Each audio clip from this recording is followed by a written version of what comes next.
All right. What's up, everybody? And welcome to a Sunday night live stream here with Drums and Drams. We've got a special guest, special mystery guest. If you saw the thumbnail, I'm sure you guys know who that is. I mean, I already announced it, but if you don't, maybe the thumbnail was a dead giveaway, which is ironic because it's a mystery guest. Anyways, hope you're doing well. Cheers. I am kicking off this live stream, which will probably end up being about, I don't know, hour and a half, 2 hours. Kicking this thing off with some 2016 High West Boo Rye. I've been trying to collect all the different years of this. Nice, easy sipper. So cheers to all of you. Let me know what you're sipping on. I love those Boo Ryes. So good. Let me check the chat real quick. Then we'll get the special guest in here and we'll get going. Hey, is there a wrench in the house by chance that could keep track of super chats, or somebody that would be willing to keep track of super chats who is not a wrench who can hang around for the live stream? If so, please let me know. Tag me in the chat if you would, if you'd be so kind as to do that. Otherwise, I can try to keep track on my end. But we are going to give away a bottle tonight, and I'd love to not have to worry so much about the super chat part of things. All right. I see Brian Walsh in the house. Loves some Chattanooga. That's great to hear. Big Vic, good to see you. Carl is in the house. Awesome. Tom Lynch, good evening. I know, Tom, nobody was live on Thursday night. Well, I shouldn't say that. Our mystery guest was live Thursday night. But the guys that Tom watches on Thursday nights, usually Drew P and Drums and Drams, were not live on Thursday night. On the Sundays for right now. Sugar Kitty, and now the Smooth Jazz Stylings by Cam Cam. Whiskey Nose in the house. Gerardo Sanchez. Cheech, I see that you're here. Eric Waite. Oh, moving. Yeah, that's a nightmare. Yeah, the Boo Rye is amazing. This one's pretty good. I don't know if it's as good as the 17. I think the 17 still might be my favorite, and I think that's what I sent you.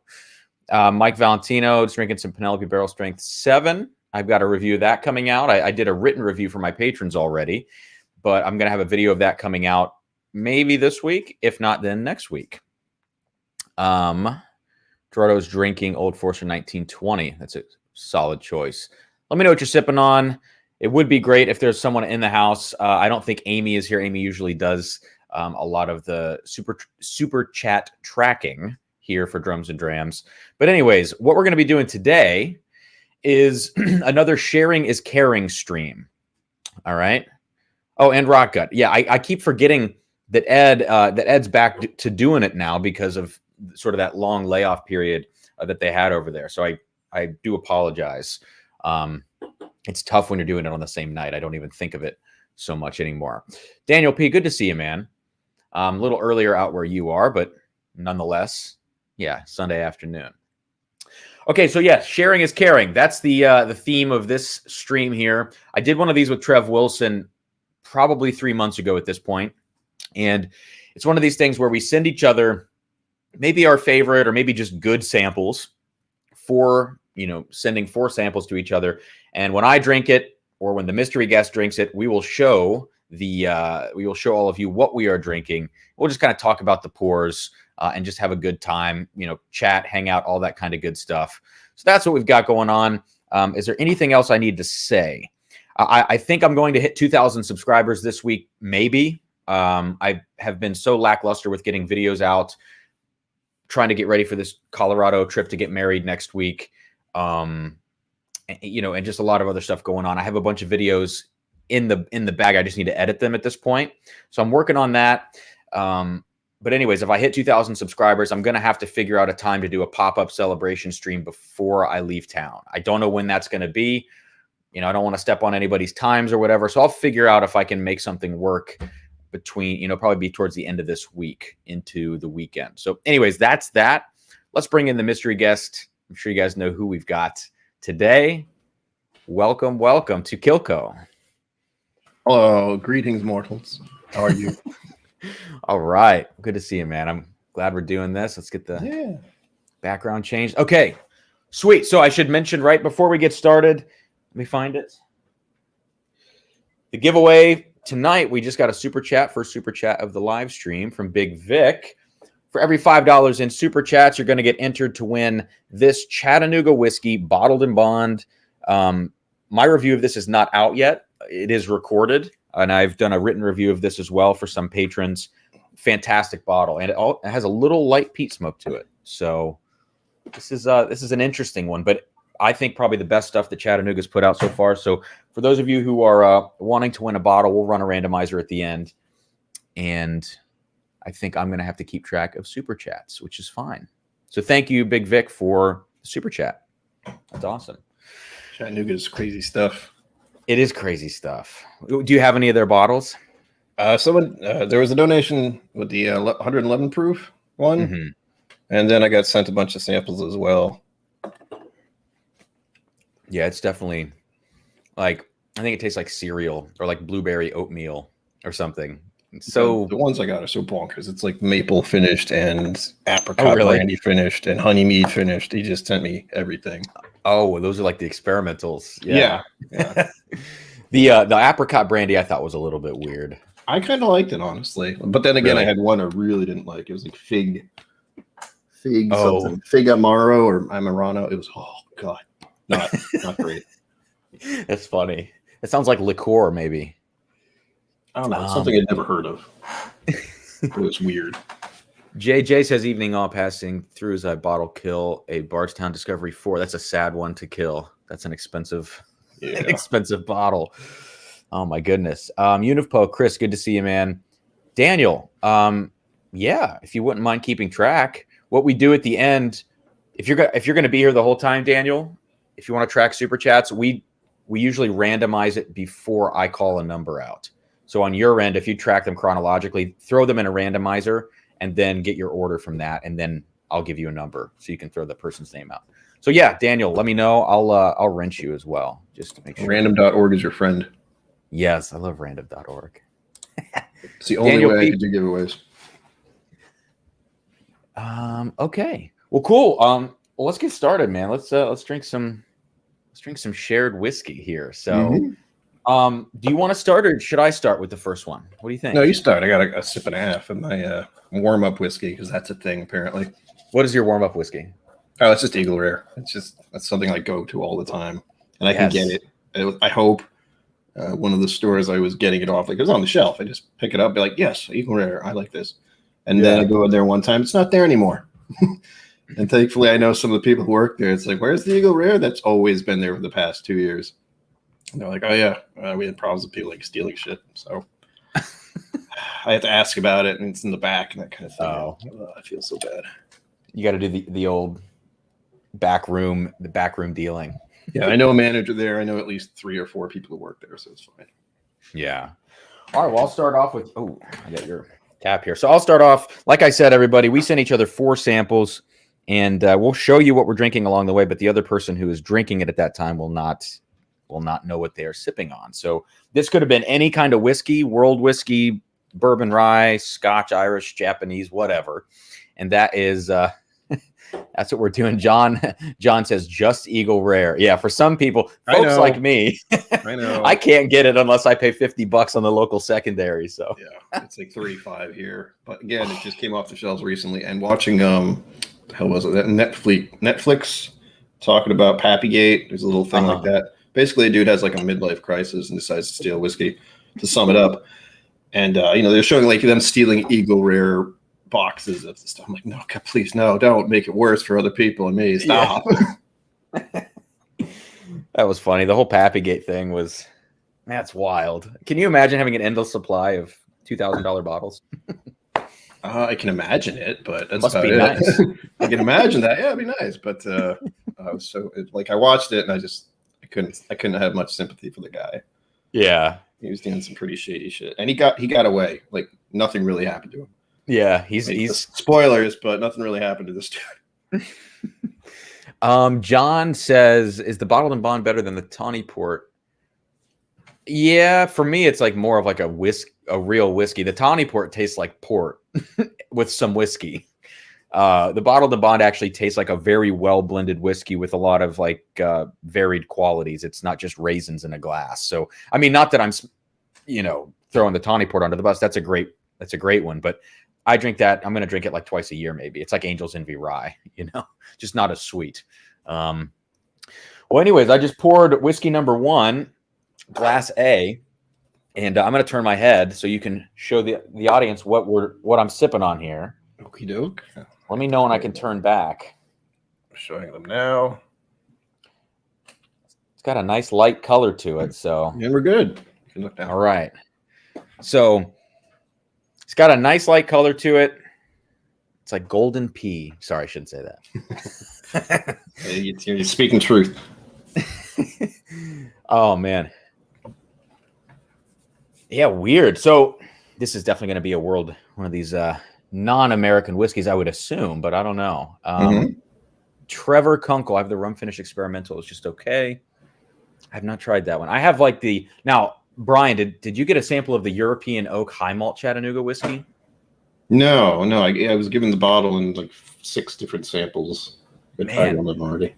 They actually did like I don't know if it's They've done so much stuff since I got the samples. It's bonkers. Yeah. Well, this does have corn in it. And a port finished one or something like that. You did get that one. Okay. No. That's the other one that came out after I got these. Oh, okay. Yeah. So this European Oak High Malt, it does have a little bit of corn in it, but I tell you what, it tastes like a scotch, like a chocolatey scotch. It's really good. So, all right. This is so I'm getting a lot of pineapple, a lot of just tons of tropical fruits and vanilla, and a little bit of like white cake on this one. Yeah, it smells more like a scotch than an Irish whiskey. I think an Irish whiskey might be a little more vegetal, but I don't know.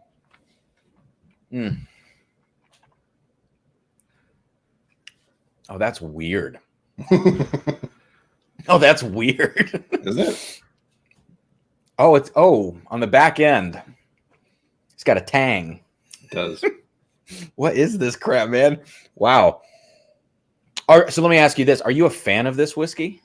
I did like that one only because it was so surprising. Like I went to some place, a whiskey bar, and I talked to the bartender. I'm like, what do you like? And I kind of gave a general idea of stuff I like. And they're like, here, try this one. Yeah. And I was just kind of flabbergasted. I was like, this is like nothing I've really had before. Yeah. Okay, I'm going to try to guess a couple things about it. Okay. Tom coming in with a super chat. Thank you, man. $10, 2 entries into the giveaway. Chattanooga fanboy. But bam. Yeah, Tom is a Chattanooga fanboy. There's a lot of them. There's a lot. It's kind of like what else is there? It's like either you like it or you don't kind of thing. I'm kind of indifferent though. I kind of like some of them, and some of them are just like I don't know what the heck this is. I loved it all at first. Like when Chattanooga, when the 111 came to Ohio, I was like, oh, it's 2 years old. I'm so about this, And then you start getting into everything else and you're like, maybe I'll just come back in 4 years, Yeah. like it's good. And it's novel that it's young and good or young and okay. But I don't think I'm on the hype train as much as I was. Now the hype train I'm on right now is like Penelope. I don't know why, but that is another one of those young situations. But I think Dickel is probably the same way. You like it or you hate it or you love it. Some people are like, yeah. Some people are like, Dickel. Are you a Dickel guy? I'm kind of indifferent. I don't like having super strong opinions about stuff, but I do know I have a bottle and I don't reach for it very often. Yeah. I did the review of it or did the tasting video. Mm-hmm. And that was kind of it. And now I've got to give a few samples out occasionally. Just be like, hey, you want to try it? So you don't buy the whole bottle. There you go. Yeah. Right. The new Dickel bourbon, I just got it's like a $30 bottle. And I haven't reviewed it or anything yet, but I'm honestly surprised. There is none of that minerality in it at all. It's crazy. So it's not a good bourbon, but it's fine. You know what I mean? Like if it's something else. It's something interesting. Some people are going to love it. Some people just aren't. It's the fun about whiskey. Yeah. Sugar Kitty lick the like. Thank you. Yeah. Everybody hit that like button if you don't mind. That would be awesome. 13 and 18 Shelby drinking batch 19, which is the European oak high malt. That's probably my favorite experimental that I've had, at least. The tequila finish. I don't want to taste a tequila finished bourbon. I think that sounds weird. William tequila finishes I liked. It's funny enough. Really? Yeah. Same thing goes with French oak. Some of those are kind of surprising for me. I do like the French oak stuff. What was the one from Lux Row? Davis County did a French oak, and it's not great, but I think it was pretty good, for that price point at least.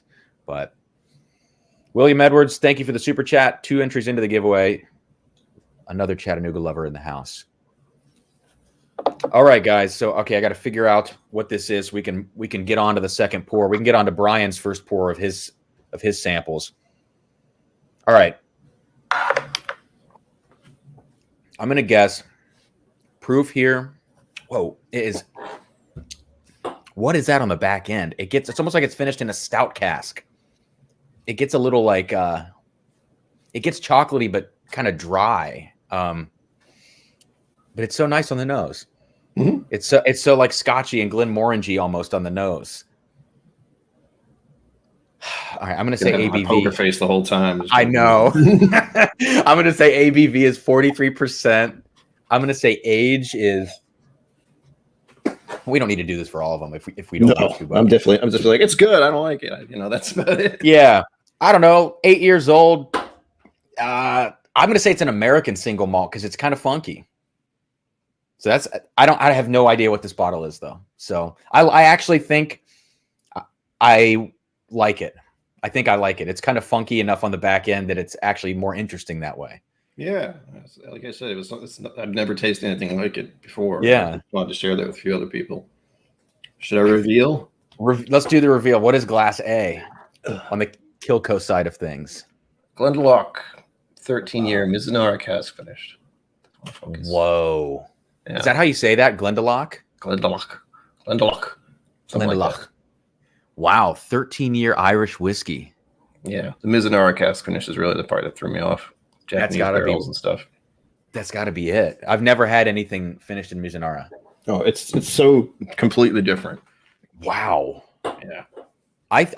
And do you know how much those are per bottle? They were at least 70, probably more. And that's one that's going to disappear from what I've heard. I don't know that for certain. Just rumors. That's why I had to get it when I did, and thankfully the viewers were kind enough to help me procure the bottle. That's awesome. Yeah, man. So I'm like, this is not an Irish whiskey, and you're like, you're not totally wrong. I mean, the Mizunara thing really does change it a lot. It really does. Well, that's awesome, man. Thanks for sharing that. Glendalough. I'm gonna have to try some more of their stuff. And speaking of Mizunara casks. I think I'm allowed to say this. I hope I am. When I was at Rabbit Hole, they had things in Mizunara casks there. Or actually, maybe that was their 15-year that they did in Mizunara. I can't remember what it was. But anyways, I saw Mizunara casks there, and I remember thinking like, oh, that's interesting. But that might have been the $1,500 bottle they just put out, which I will never taste. You never know. There's some generous people out there, you know? Yeah. All right. I think it's Wendell Wilson found my first Michter's tin today. That's a great day, especially if you found it close to retail. I should say MSRP. I saw Dan Light go on a rant about a very well-earned rant about retail pricing in the Bourbon Junkies Facebook group. And I was like, I need to stop saying retail and say MSRP. Yeah. Yeah. Anyways. All right. Well, do you want to pour your first blind sample? Yes, I will pour it and then I'll avert my gaze. Actually, I'll take off my glasses and avert my gaze, so there's no way I'll be able to see anything. Do you have pretty bad eyesight? It's not terrible, but it's definitely not getting better. Everything's kind of blurry. I can see what is it? I think I'm nearsighted, so I have trouble seeing things far away. But if it's like my screen, usually okay. Yeah. But in this case, it just kind of everything goes blurry. You know, you take off glasses. Well, maybe you don't. Take off your glasses at the eye doctor, and then, okay, we're going to do it. I can't see anything, doc. Why did you do this? Here we go. All right, guys. I'm going to show you what is in glass A. For Brian, we've got this. Let's see if it'll focus. I'm sure many of you in here will know this bottle. At least I hope. Come on. Focus. There we go. Okay, you can kind of read it. I think you guys get the picture. All right, bottle is away. Okay, I can see. Ow. Okay, palms into my eyeballs. That felt good. Daniel P says the R is retail. I know the R is retail, Daniel. No, but the rant, it was a good rant about retail price is what you pay for it. Manufacturer suggested retail price is what most of us are talking about when we say what something should cost. Yeah, it's kind of the curse of having done enough whiskey stuff where you have a general idea of what it should be. And then you go to some places like, oh, there's a Blanton's for $100. What the finished in porter beer barrels. Samples are available if you're interested. Yeah, Carl, maybe. Let's talk about it. I have not yet found a stout finished something that I like besides this Lagavulin, the Offerman edition I just picked up. Ooh. I actually really like this, and it's finished in Guinness barrels, although that's not like a real stout, but you know, that's okay. I like Guinness. I like it. No, I like it. Just giving it shit. I know. It's one of the biggest brands out there, so you gotta jab it every once in a while. They're doing fine. Your criticism is not going to do anything. You know? Right. I'm going to pour a little bit of what you're having, I think, right now. All right. But what do you think about that on the nose? What are you getting? I'm confused if it's either a Irish or a Scotch. I'm leaning towards Scotch. Mm-hmm. Definitely didn't seem like bourbon, unless it's finished in something weird, and then I would have no idea. But it also, the color's pretty close to some bourbons too. So. Got to keep my poker face. Yeah. But there's something malt about it. Mm-hmm. It could be an American single malt. God damn it. I don't know if I've ever done one of these before, where it's just a blind where we compare, and it's like something we like. I probably have. Yeah.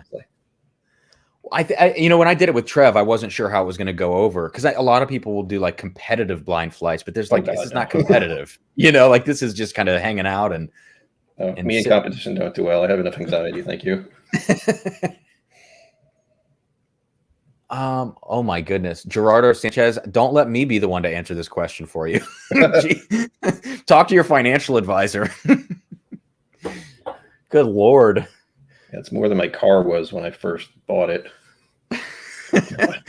I mean, gosh, if that were my question, I would say, let's go get like a couple of Pappies, some George T. Staggs. Let's get a couple of those instead. And my default always is, well, how many Wild Turkey 101s could I buy with that? Yeah, it's quite a few.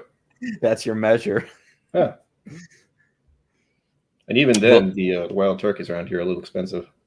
Really? $25 for a regular bottle. It's not too bad, but I've seen in so many other places for less. Wow. Mm-hmm. Now, this whiskey you're nosing right now has a standout note, at least for me. Like one thing in particular that's kind of a little sharper, that kind of stands out of the glass. I don't know if you're getting it, but let me know if you notice something about it that seems a little weird. That might be that malt note. I'm always really sketchy with single malts. I don't think this is a single malt because that would give me like a distinct funk that I don't like. This one's more fruity. Daniel P, I've not had the first Offerman. No. I've only had like half a sip of this one that I just cracked open. So honestly, I don't know how it compares, but I kind of like it compared to the regular Lagavulin. Good. I look, we're Parks and Rec people here too, so like Lagavulin. Yeah. The Lagavulin thing is it's totally up our alley. So I think it's one of the only peated scotches Sarah will probably drink. Yeah, I don't even know what I'm saying. So that's how I've heard it. It sounds about right, so I'll just say that. Is it correct? Probably not. Look at this metric. There we go. 134 cases. Quite a bit. That's a lot of whiskey. It is a lot of whiskey. All right. So what do you think about it? Are you enjoying this one so far? Or?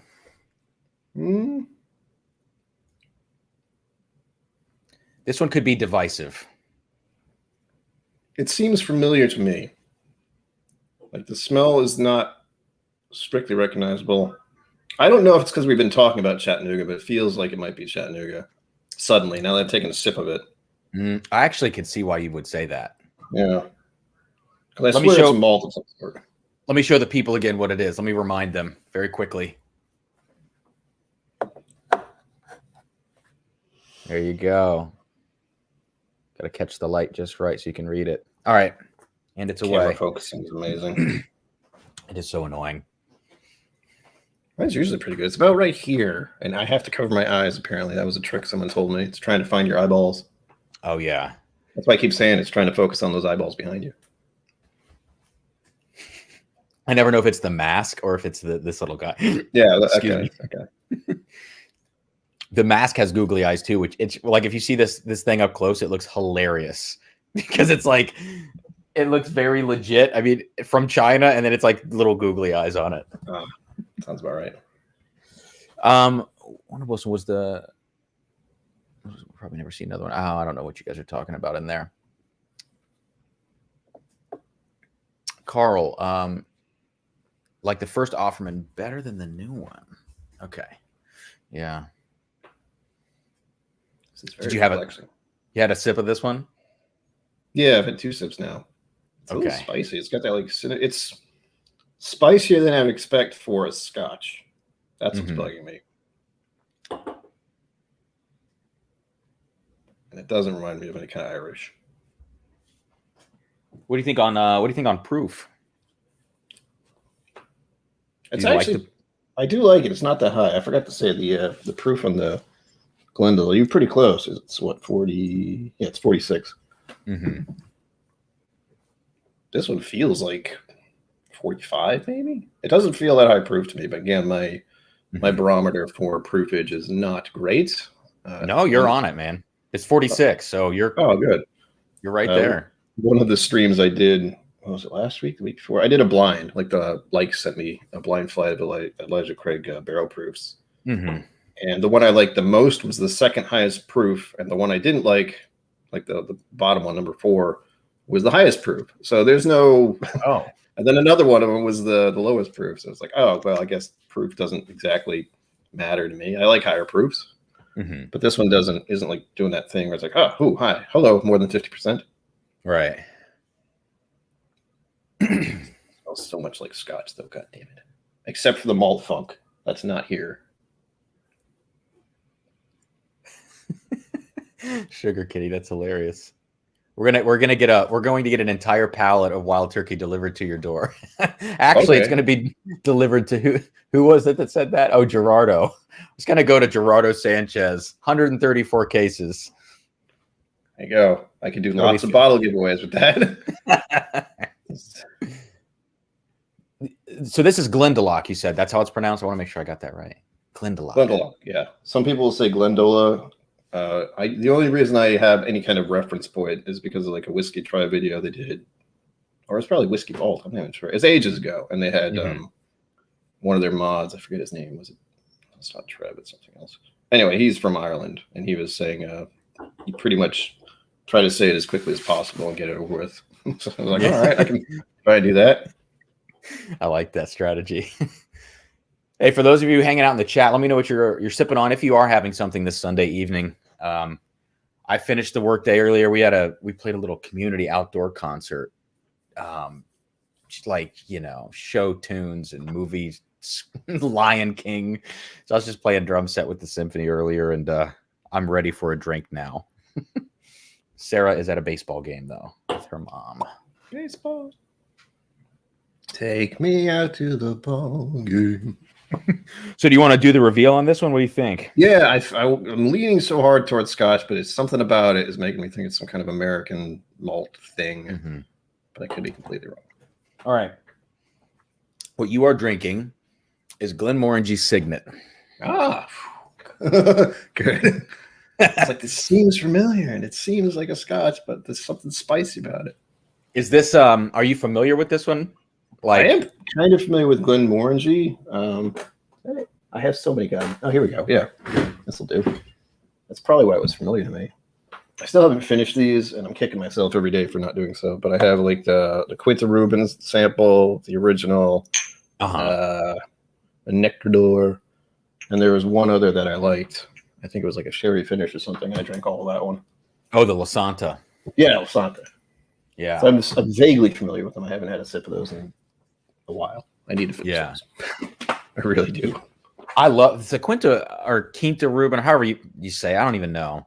The Quinta Ruben old 12-year. I did a comparison last night, just like, you know, just having a drink with the new 14 and the old 12. That old 12-year to me is so much better. Like, the new 14-year has a little bit of peat in it, weirdly enough. And I looked it up online, and other people have said that they're kind of getting the same thing. It's not that it's bad, but the old one was just so much better, even though it was younger. So, I don't know. I'm trying to be old school and writing it down on the label, but my marker doesn't work, or my pen doesn't work. Oh, on the sample? Yeah. Tim is sipping on water. Just finished the lawn in between rainstorms. Yeah, I feel you on the I hate trying to time out mowing the lawn with the rain, and it's just been raining every day, basically. I checked the weather at your place. I was like, I wonder what the weather's going to be like this week. Or obviously, just rain, thunderstorms all week. All week. What the hell is going on with Ohio right now? I know. It's like, I mean, I can't wait to get out of here and go to Colorado. But I mean, all the rain might mean canceled gigs, which is not a bad thing. Because thankfully with the orchestra, you still get paid if it gets canceled, you know? Oh, so that is very nice. Yeah. What was this one again? My brain stopped. So Glenmorangie Signet. Okay. Yeah. So they make this stuff with I don't know if the entire mash bill, I guess you shouldn't say mash bill for Scotch, but I don't think it's all chocolate malt, but it could be. But there is some percentage of chocolate malt in here, which gives it like a dark chocolate, like chocolatey thing. Only for like a second. It comes and goes. Yeah. But this is Sarah's absolute favorite Scotch, I would say. It could be her favorite overall whiskey, but that dark chocolate espresso thing, and there's also like a little baked bread, like a yeasty kind of note to it, maybe. Yeah. I don't know, but it definitely has the Glenmorangie fruity. When you said fruitiness, it was like, yeah, absolutely. Oh yeah. It's got that. That's what made me think it was a Scotch. I was like, oh, this is nice. But it was the spiciness that surprised me. Like, it was spicier than I expected. Which is what made me think of it was this American malt. Where the hell is it? I have a local one, which I almost sent you, but it's like, you have no idea what this is. Sons of Liberty. They did one, and they're like a local thing. Is it? Yes. But yeah. It's like a New England single malt for one, which is a thing apparently over here. Focus, Dan. Doesn't want to focus. It hates me. Camera, why do you hate me? But it also is distilled from a stout mash. Okay. And they have a lot of info on the back, which is nice. Is it good? Do you like it? That's not my favorite. Again, malt isn't really a huge favorite of mine in any kind of way, but it's dehusked chocolate malt, roasted barley, Crystal 45, biscuit malt, and pale malt. So it's like so much freaking malt, and it has this chocolate thing. That's why I was leaning towards the American single malt thing. So what is your favorite style of whiskey then? Overall, is it are you like more of a bourbon guy, or you seem to have some Irish stuff, like quite a bit of Irish? Do. I did one of those freaking, March. It's like St. Patrick's Day. Buy a lot of Irish whiskey. Do a bunch of videos. Woo. But I initially got into whiskey with Lafroig, so that's as a start. I went into scotches for a while. I've enjoyed numerous Irish over the years, just in general. Like Jameson is a thing, just to have even before you even are interested in whiskey. And then I had to lean heavily on bourbons and other American products because of tariffs. So that's where I've been for a while. I just can't afford the scotches. I can't afford anything really, but that's all right. We make do. So it's mostly bourbons behind me now, like bourbons and rye. So most of this is bourbon rye, and then I have everything else over here. Okay, it's good to know. I hope some of those fun samples I sent you, I hope you enjoy those. I think I sent you honey finished, blackberry finished, maple finished, and something else. Oh yeah, these over here. Yeah. So that's gonna be interesting. Well, I just poured out your sample B here. Let's see. Tom is pouring Remus 2. Yeah, good choice, man. I got to get a backup of Remus 5. Daniel just pouring some Calumet, a little medicinal cherry action. A bit of the hell are the names of those cough drops that are basically candy? Oh, starts with an L, right? I think so. Is it Ludens? Does that sound right?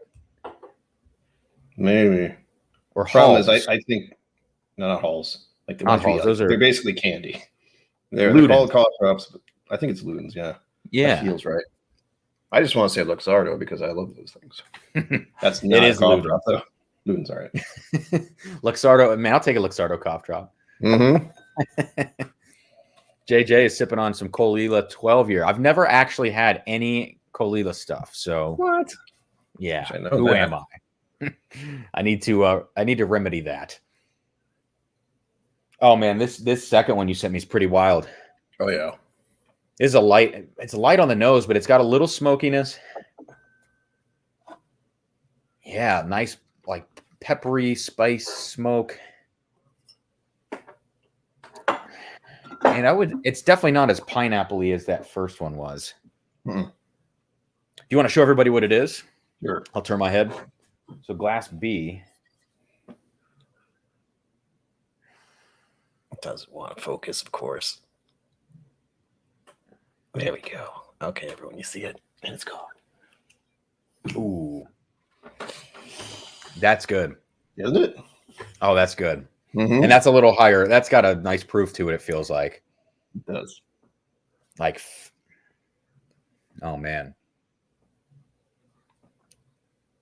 Ooh. like 50, like 55, 50, 53, 55%, something like that. That is really nice, man. Are you a fan of this one? I don't know if you sent me things. I sent you everything I enjoy in one way or another. Oh man. And that's one I did not want to open for the longest time because I knew I was going to go at it quite a bit. I've been able to restrain myself, but really? Yeah. Oh my God, man. And it's not like, it almost feels Campbelltown-y to me.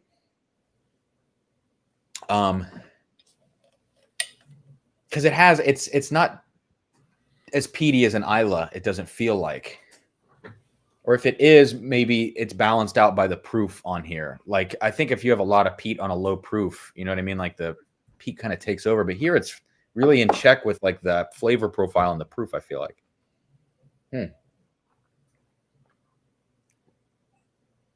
Wow. I got to assume this is a Scotch. Maybe around that 55% ABV. I'm going to pour a little more. I'll try to save half of these samples. Same. I just pour a little bit to have a couple sips, and then I can check back on it later. Man, that's delicious. Hey, yeah. Well, quick plug, everybody in the chat. Hit that like button. Every $5 super chat, you'll get entered to win a Chattanooga bottled in bond spring 2017 vintage. Delicious bottle. Pretty limited distribution, it seems like. So Vintage. Get it while it's hot. Mm. Now I have something called Like It Like It's Hot. What is that? Sorry. Songs get stuck in my head all of a sudden. What did you say? It's like It Like It's Hot or something. I don't even know what song it is. Drop It Like It's Hot? Drop It Like It's Hot, yeah. Ooh. Yeah. I don't know where the hell that came from. that drum beat just said that. Some random song I heard like 5 years ago or more. Happens all the time. Doesn't take much, as you can tell. All right, I got to think about what this might be. God, I have. It doesn't even feel like Campbelltown to me anymore. It's almost feeling like some sort of peated Highland Scotch. But at like 54% ABV. So I love it, man. This is fantastic. This is such a good sipper. Mm-hmm. Glad you like it. I was a little scared at the first one. I was like, I don't know how he's gonna deal with this one. This one's so random. This is awesome. All right. You got to do the reveal. I love this stuff. All right. You were very close with the proof. It's 51.4. Okay. And welcome to the world of Japanese whiskey. This is Nika from the barrel. Oh, it's Nika. Yeah. Wow. Focus, you son of a gun. So for the people, not for me. Do it for them. Man, no. I actually have one of those, but I've only taken one sip of it. And so I don't really know the profile. It has been, it has aired out a little. You can see it's, a little bit going there. But it's so good. In fact, I'll just pour a little bit. It does remind me of it's not peaty enough to be to taste like an Isla, I should say. I mean, it really feels like it's so baffling. Yeah. Because, you're leaning towards Scotch the whole time. And it's like, you're not wrong. They started making stuff like Scotch. And this is one of those that I'm not even sure it's actually Japanese whiskey. I just know I like it. This is before all the rules and regulations started. That's what Sugar Kitty said. Yeah. Is it, so I didn't know about this. Was it presumably sourced or something? What happened, as far as I understand it, and I could be totally wrong because I don't know anything. I just hear things, and it's the internet. But the idea with Japanese whiskey is they would get things from different places. So they could get something from Scotland, do something to it, like mix it up, or just bottle it and make a little difference to it. Something. They were doing weird shit, and then they would release it as Japanese whiskey. And eventually that kind of caught up to them with when Japanese whiskey kind of exploded a couple of years ago. That people are like, wait a minute, this isn't really Japanese whiskey. What the hell's going on? Oh. So there's a little bit of backlash. It was one of those things. Even, what was it, yesterday? Yeah, Whiskey Tribe video yesterday. They were talking about Japanese whiskey. And they were talking about how it can be really popular and then really sketchy. It's just boom, boom, very quickly. I dig it though. I mean, shoot. I haven't had any of the big, like the Yamazakis or the Akushus or anything like that. I don't know much about it. Not either. I got a few bottles when it was hot. Mm-hmm. Oh, that is nice. And then, I got like Hibiki Harmony, the Nika from the Barrel, which is probably my favorite, all of them. And then there's another one that I got just to try it. It's Suntory Toki, which is kind of it's not my favorite, but it's interesting. Mm-hmm. My dad liked it, so yeah. Yeah. Well, all right. Let's go on to your second sample here. I'm a little nervous about this one. I'm a little nervous, I will say, but hopefully you dig it. We'll see. I mean, I'm open to everything. Even if I don't like it, I'm like, oh, that's interesting. It's the experience. Yeah. Like I would never call myself a professional or someone who is a strict reviewer. I don't like the word review because that indicates a kind of like a higher opinion. Yeah. Yes. And like your opinion, like with reviews, it's almost like negatory. Not all the time. Some reviews are good. Mm-hmm. But I know just in my head, I'm a negative thinking person. So I always hear the word review and it's like criticism rather than actual review. So I've just been calling my stuff musings. Musings and tastings, like with the videos. I've been calling them tastings and just proceeding like I was just doing a tasting because that's what it is. Well, I like that bet. No, you're right. Sorry, and I didn't mean to interrupt you. I like that idea because I'm a fairly I don't know what the word is. I'm sensitive to accidentally coming across as like cocky or conceited. Like that is like the opposite. I always want to be as humble as possible is what I'm trying to say. And I think modesty in language is so important. Like you're saying, like the idea of calling something a review, or for me, the worst word out of all of them is critic. Like, yes. Oh my God. You know what I mean? That's got a negative connotation in my brain. So, and review has never had that for me. Maybe because I felt like I was trying to avoid critic, but if I were trying to avoid review, I think you're right. I would go to tasting, or something else. I realized that's what I was doing. I realized recently when I was making videos, I was literally going through a tasting process, even with the charts and stuff that I use. And the idea in my head is like, this might open doors to people to go and be interested in trying to do a tasting of their own somewhere. Right. I'd like to say I could do it for you, but I don't want to be around people. So that's a problem. All right, going into the B right quick. Oh, time is flying. How the hell? This is why I go on for 2 hours usually, because I just can't function. Yeah, we'll probably go 2 hours. Seems like we're on track for that. Yeah, that's why I like to go earlier, because I'm not really getting in anyone's way. Yeah. I think Sunday is it's bourbon night. Are they 8 p.m. on Sundays? Yeah, that was the idea. It's okay. Gave me I was like their pregame, so to speak. I'm not officially. They're not going, hey, go to Kilco's channel before this. I feel kind of weird, but they were kind enough to be in my channel and even have me on their channel. It's like, how did this happen? Hey, speaking of that, if you guys are in the chat and you haven't subbed to Kilco, please drop what you're doing right now. Go subscribe to Kilco. Kilco's Whiskey Musings, right? I believe. Yeah. Kilco Whiskey Musings. Kilco Whiskey Musings. So go hit that subscribe button right now. Hit the like button on this video while you're at it. And if you're interested in the Chattanooga Bottled and Bond, every $5 super chat. We've only got a couple super chats. Only got 6 so far. So those 6 super chats, you guys have a very high chance of winning this one. But that's okay. I think I just hit 450 subs last night. Yeah, I think I saw that. The real torture is there's an Angel's Envy over here. I'll show you just because it's funny. But it was donated to the channel. Is that a store pick? No, it says it's right on it. They engraved it to Kilco WM Whiskey Musings, open at 500 subs or as needed. Or as needed. That's awesome. And I'm like, I got to hold it out for 500 subs. I'm so damn close.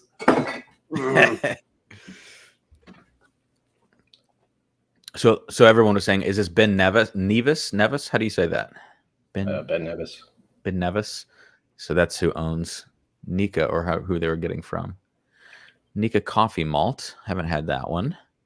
David just got the boat docked, ready for a dram. Here, drop it like it's hot as I logged on. Yep.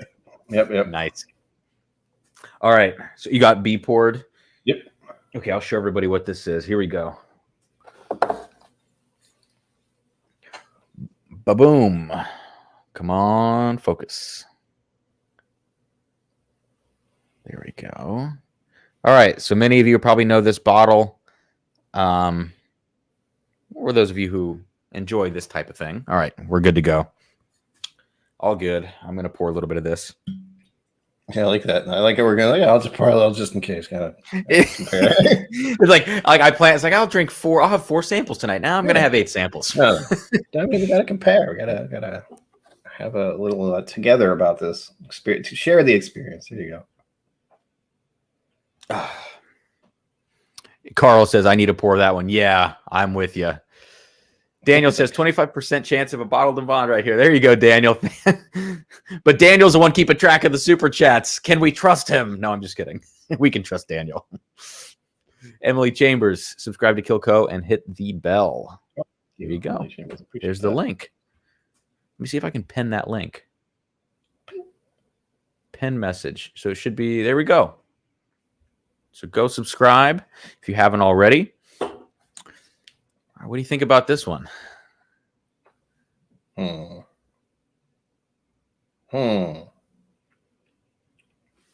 it. This one seems like a scotch too. What the hell? It's similar to the other one. It's kind of fruity, but on the taste, there's this slightly peat thing for me. That's what's making me go, I don't even know if I've ever had an American peated malt. Oh, hello. Gosh. American. Thank you, reminder, for blowing my eardrums out. Oh, Just telling me that it's bourbon nights on in an hour. It's like, you have to do this. I know. Thank you. I don't even need that reminder anymore. It's like I usually do stuff on Sunday right up to their stream. Why would I not know that? yeah. DC. Has anybody tried Octomore? 7.2. I've not had 7.2. Talk to Carlo Mack in here. I've had 7.1, which he sent me. So we were talking about that. Yeah, I have 7.1. Yeah. So I think Carl sent 5.1, 6.1, 7.1. That was many months ago at this point, but I still have them. Big Vic, good odds. There you go, man. Daniel says he'll screen record the randomizer just to be fully transparent. That's fine, man. Daniel, I trust you. If you want to just send me the list in a message ahead of time so that there's no, as they say, fuckery.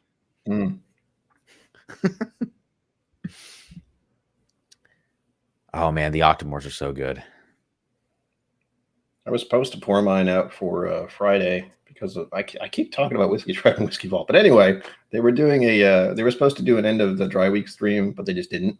They had to push it back. So it was on Friday that they did it. And they were talking with the Brooklady.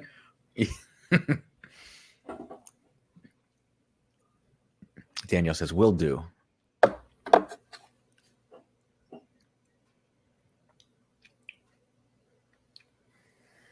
It's a little bit of peat in there, but I don't feel like really. I've had this before. To me, yeah, it's something about it's doing something tingly to me.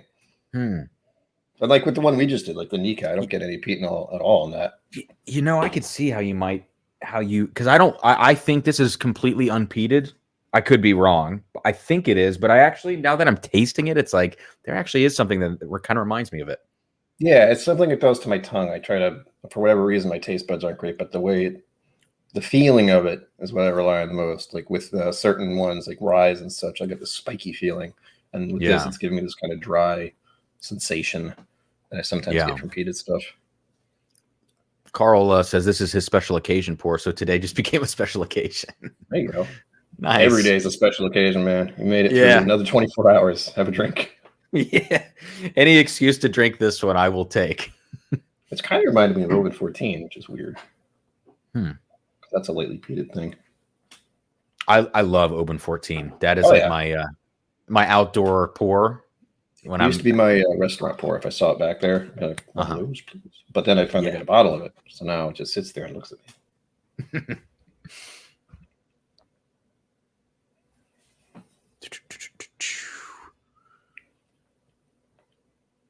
Let me go back to Backbone Land.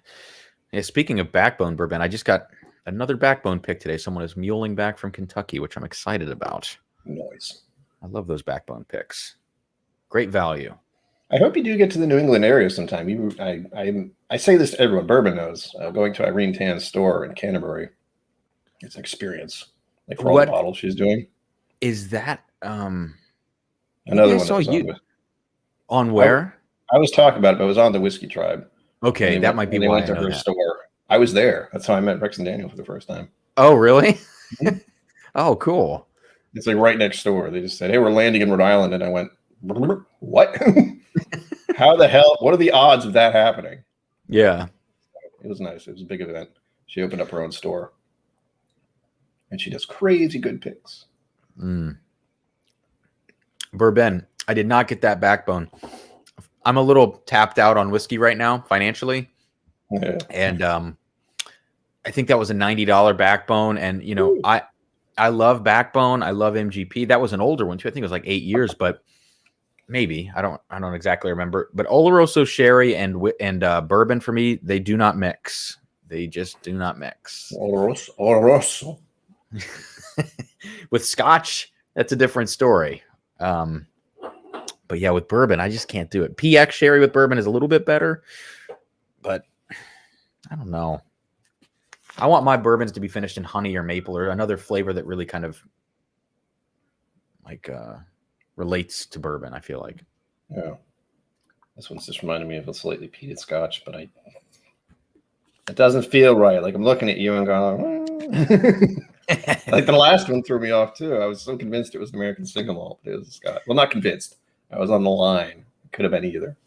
So I think if I looked at your inventory, if I remember your inventory, I think you have something else in this line. So I think you're going to be like, oh, okay.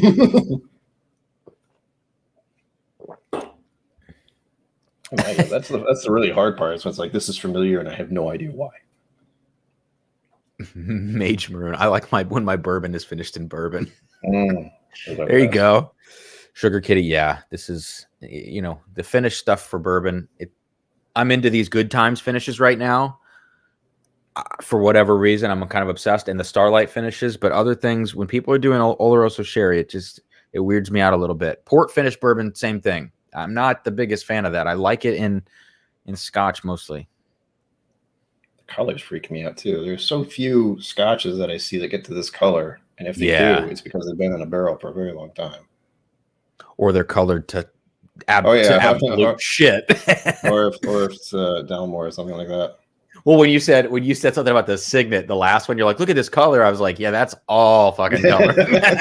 This is nice color. What the hell? For good reason. That was scientifically processed, basically.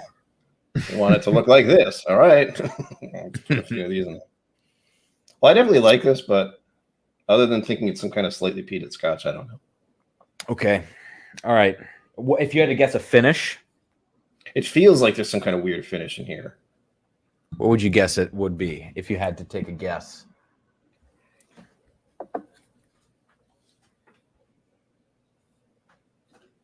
I honestly don't know. I want to say sherry, but that doesn't feel right. Like the taste of it doesn't feel sherry at all. Sugar Kitty. I know this. I do know that this one is not colored. I do know this one is all natural. Natural. All right. Glendronach 18. Oh. So this one is all Oloroso finished, which is kind of funny that we were talking about that with the backbone. But this one is a 2019 bottling. So I believe this is actually 24 years old. Yeah, that'll do it. And so I think the peat that you're talking about, I just think is like a lot of oak and a lot of spice. And the sherry on these bottles, these older ones, is like wild to me. It starts to turn even like beyond sherry in a way. I don't know what is beyond sherry, but that's the funny thing. I was trying to figure out for the longest time if with scotches, if it was either a single malt thing or a sherry thing that was giving me this weird funk. And people have said enough times that there's a malt funk out of some of the scotches, so I started leaning heavily on that. See, I think it's mostly for me. I always attribute it to sherry. This is very nice. Yeah, like I usually attribute the funk to sherry casking, and especially I actually find that sometimes there's less funk in an all sherry finish, whereas like if you get the Macallan double, what is it called, double cask? Yeah. If you get a Macallan double cask or a Balvenie double wood, I actually find more funk in there because of the interaction in the blend from American to sherry finish or sherry casking. I don't know why it is, but like some of these like really heavily sherried ones feel less funky to me. I don't know. It also has to just do with cask quality, I think. I guess I was equating the peat to this dry thing it was doing. Yeah, and it has to be something to do with the Oloroso finishing, because there was also this kind of, I don't want to say raisin because it's not right, but some kind of dried thing. It could be, or date or something like that. Yeah. But I think you're right. It does have a definite drying. Oh yeah. Quality. I'm like, oh, wow, Pete has done this to me before. What the hell's going on? Let's see. Campbelltown House Funk. Macallan, Glendronach, and Cragganmore are heavy sherry. Talking Octomore still. Glendronach is Glendronach is they are my favorite single malt producer. Now with all the controversy going on right now of whether they're going to be reducing proof, chill filtering, all this kind of stuff, that is definitely concerning. And I know that's why a lot of people have gone over to Glenallachie since what's his face is over there, Billy Walker. But I don't know. I'm going to continue buying up the old bottles of Glendronach when I find them on the shelf because I just think they're so damn good. Let's see. Bourbon. If Sherry's funky, she needs a shower. Cherry, baby. See you, Tom. All it takes. So you have the Glendronach Revival, though, right? I believe so. Hold on a second now. Because I think you had it on your list. And Okay, I think the Revival is probably the best out of the line in terms of value and balance. I think that 15 years. Oh, yeah. That's one I actually haven't opened yet. I've had a sip of it. Like someone sent a sample, and what I'm going to do is compare them. Okay. Yeah, the Glendronach Revival right here, sample. And then I actually was, and the bottle was donated right here. Those are good, man. That's a great bottle. So. Oh, there Carl. You go. Yeah, JJ sent me the bottle. Okay. Nice. All right. Am I next? I think I'm next. Yes. Cool. All right. Cool. Sample C. Your first was Glendalough. Second was what was the second one I drank from you? Nika from the Barrel. That's right, Nika. Now this one has a bourbon color. This has an American whiskey color here. Let's see. Oh, but it's not. Oh, maybe it is. Now you know where I was feeling like Scotch American malt. What's going on here? Oh, Neil Walker says, Cameron, the Smoke Wagon. Neil won the Uncut Unfiltered last time. Showed up. That was an impressive. Took 5 minutes to get that cellophane off. Yeah, I try to wrap the shit out of my packages. Yeah, I'll show you the samples I didn't undo. These have been cobwebbed. Oh yeah, going to be sucked dry by me. Man, what is this? This has got some proof to it. Yes, this definitely has some serious proof. I'm gonna pour the whole sample, and then I'll pour back what I don't. Oh geez. All these little rubber toppers get stuck. Yeah, that's happened with me too. I'll take them off. It's like, what the? Oh, okay. All right, let's keep going here. All right, show everybody what I'm drinking.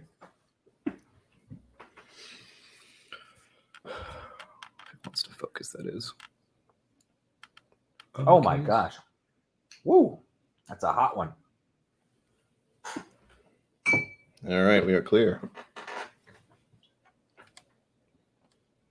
Okay, it definitely has more of a bourbon nose now, but there's also like a rum quality to it. I think it's a bourbon, but I'm getting something that's reminding me of rum.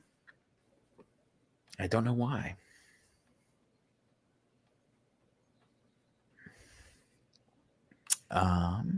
Needless, I'll get the scissors out to get it. I hate when DC hates when a rubber gets stuck. Hey, goodness, who uses those? Just kidding. You get married, man.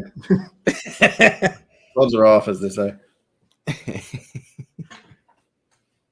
Man, this has like a dusty funk to it. This smells like an old whiskey. Like it actually smells like an old Elijah Craig. This is delicious. Mm-hmm.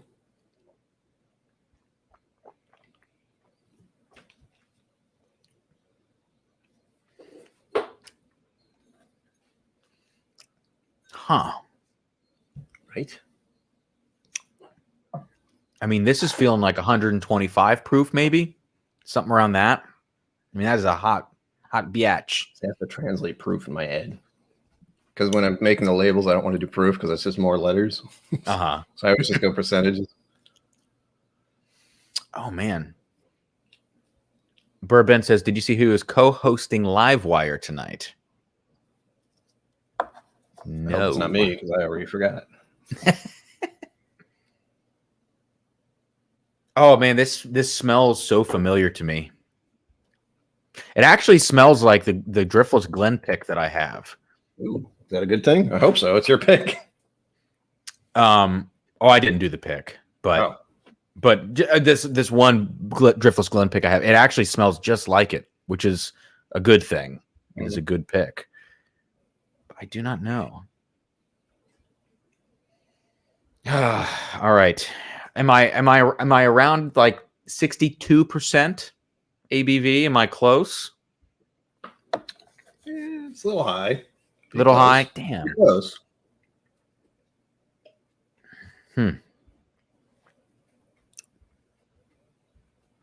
Like I said earlier, when I had those Elijah Craig proofs, like one, the second one that I liked the most didn't taste at all like the high proof that it was, and the fourth one was just too hot, too spicy. Mm-hmm. Oh. You know what? This has that funk that I'm talking about. Could be wheat funk. It could be wheat funk. That's what it might be. Because I'm trying to think. Like, I don't think you sent me an extremely high proof whiskey from the 1980s or 90s. Like, if I had one, I might, but I don't. Honestly, I don't think they even had stuff like that high of proof back then. I feel like most things were like around 100. You know, they were probably going for sales back then, not proof. Especially but this has like the whiskey lull. Yeah, like this has that brown sugar, Elijah Craig old school funk to it. But the more I'm thinking that it could be a wheat funk, the more I'm thinking this could be like a Maker's 46 cask, a Maker's Private Select. Those would probably be my only guesses right now. Besides like a Driftless Glen, which this is not that. Okay, let me ask you this: is it a Maker's? It is. Yo. Okay. It smells really good. Mm-hmm. And I usually hate Makers. Really? I don't. Yes, I like have sworn off Maker's Mark. So this is very surprising that there's so much brown sugar in this. Oh yeah. Is this I'm not a huge fan of like regular Makers, like a high proof stuff. I found I like. So is this a Private Select then? Mm-hmm. It is. Okay. And so those proofs would be more around like 110 then, probably because they don't really go above that. Or it's 54.25%. Okay. Dang. All right. So a Private Select Makers, man. This is I am like kind of changing my mind right now on Maker's Mark. This is the 46 cask strength to me is kind of a little weird. I mean, I like it, but it's weird. Ready for the reveal? I'm ready. The thing that makes this very interesting to me, first, it's a tiny bottle, but Rob Samuels. Yes, the grandson of the founder. Okay. Yeah. So this is a good one. Yeah, I mean, I hope so. Considering it's like, sorry, Grandpa, I screwed it up. It's 3 baked American Pure 2. That means for the staves. 3 seared French Cuvée. 2 Maker's 46 and 2 toasted French spice. So there's 0 roasted French milk on this one. That's fantastic. Mm-hmm. I was hoping you'd like it. I didn't know you didn't like Makers. Otherwise, I might have sent something else. But I'm glad I sent this one. I can't believe how that tastes as a Maker's Mark. Yeah, if you're lucky, you could get it. I got this. The reason this is so tiny is because it came in a sample pack.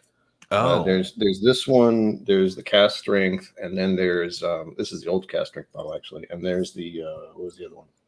About 46 cask. All came in one little package for samples, and it was like $100 for me. But thankfully, generous viewers helped me get the money to do it. Nice. I'm so glad because they were all delicious. It was my first chance to try the 46 cask. That is awesome, man. What a great pack. I hate that was Makers because now I'm like shit. Because it's actually kind of nice when you can swear off a brand because you're like, I don't have to worry about buying it. Yeah, I have said about was it Macallan and Dalmore that the 2 I have, like Macallan 12, Dalmore 12, do not like. However, I'm not going to judge their entire range off just those 2, but I know at least at the start, at the gate, those are not for me. And I'll go in with as open mind as I can, but I know there's already a negative context to it. Yeah. I like the Dalmore Portwood. Like, I haven't had any of the age-dated Dalmore, so I guess I can't really speak to those. But I've only heard good things about the Dalmore cigar malt. Yeah, I have a sample of that. I need to get into. I have a sample of the King Alexander, too. But I poured a little bit out one time. was not being analytical whatsoever. I just took a sip and I was like, that was okay. And like, oh shit, that's a $300 bottle. Yeah. Had that happen. I had the what was this? It was like an old Carter that I feel like someone sent me. I forget. I have too many samples. I'm sorry. But it was one of the really expensive old Carter bottles, and I drank it. And I was like, I don't like this $300 bottle sample, but thank you. I always feel bad when people send me like really high end stuff, and I'm like, man, I'm gonna be honest with you, right? Like, yeah, it's fine. Lie. Yeah, I feel better if I say that. It's like, no, I don't really like this one. Thankfully, if I did like a $300 bottle, I would have a problem. Yeah. Kevin Lynch, cheers, guys. Hope everyone's having a great weekend. Have the last bit of the Knob Creek 12-year. Cheers to you, Kevin. Thanks for the $5 super chat entering the giveaway. Love that knob. Yeah, gotta love the knob. Ben says, good stuff, Cameron. Thank you, Ben, and thank you for the super chat for supporting the channel. John, big day coming up. Cheers to you and Sarah. Thank you. I appreciate it. Maybe if I hit 2,000 subs, maybe I can do like live stream your wedding. No bad idea. She would murder me. I know. I mean, I don't know her, but most people are getting married to no. Just no. Maybe we'll do like if we hit it before the wedding, before we fly out, maybe we can like do it can be her and I on a live stream, just a little like send off, all celebrations at once. That would be nice and that would be fun. Instead of the honeymoon, we're gonna just hang out with you guys. It'll be great. That's funny. Falcone's True Blue finished in to kill you. What is that? I think he means tequila. Tequila. Oh, to kill you. Some people with tequila, this is a no. Yeah, man, I can't believe I didn't get that. I feel like an idiot. Anyways.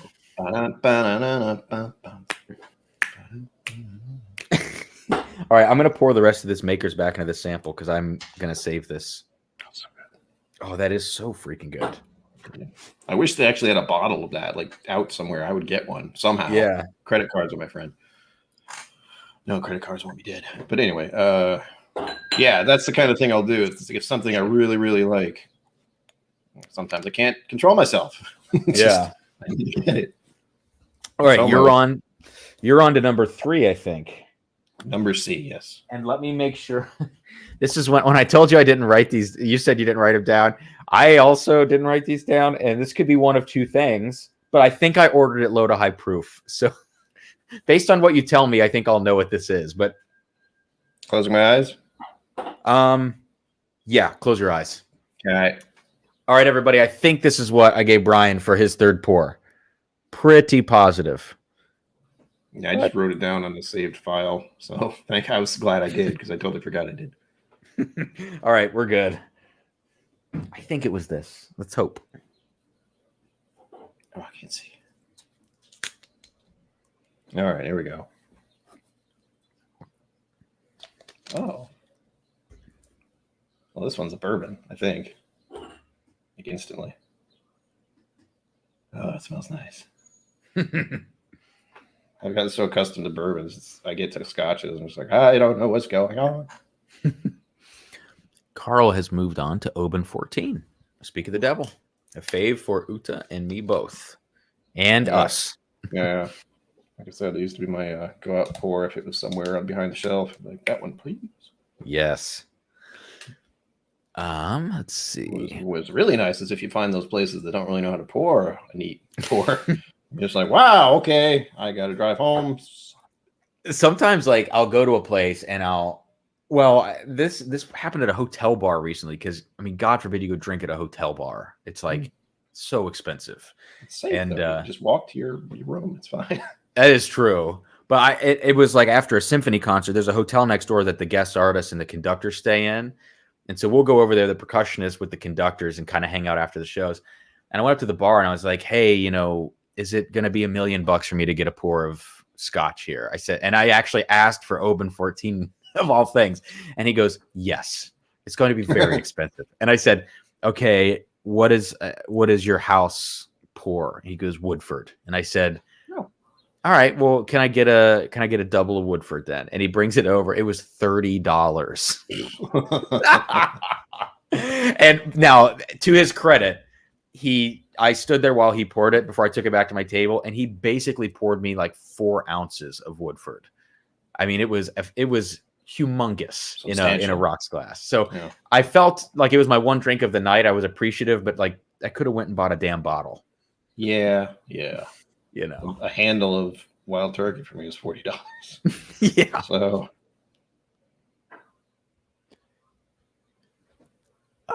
Sugar Kitty's saying that the severely disliked the Dalmore cigar, very artificial. Yeah, I need to get. I've had it once at a bar, but I don't remember it. It was right when I started drinking whiskey a couple years ago. So I'll have to give my sample a try. So, anyways, Brian, what do you think about that one?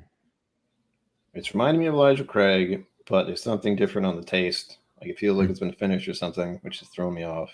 I think you hinted at some kind of weird finishing, and I don't know if this is it or not. How about this? How about are you using the same glass for all of these? I'm rinsing as I go, but yeah. Do you have a second glass by chance next to you? I do. Pour your second sample into that glass and put these next to each other. Because I'm curious. Or you're not second. Number 4? Second. Number D? Number 4. Number D. Your second of the second half is what I meant. JJ says Woodford Double Oak is 15 at a bar here. That's crazy talk. Ugh, that's tragic. Try to smell that when I compare them both. So yeah, let me show everybody what's in your D. So reminder of glass C, and then here's what's in D. And let me see if I can get this to focus.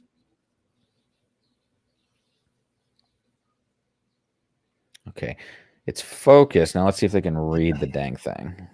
Oh, tiny print giveaway. It is tiny print. So anyways, there's that and that. So, okay. Let's see now. Have my eyes. Yeah, you're good. All right, this is D I'm looking at.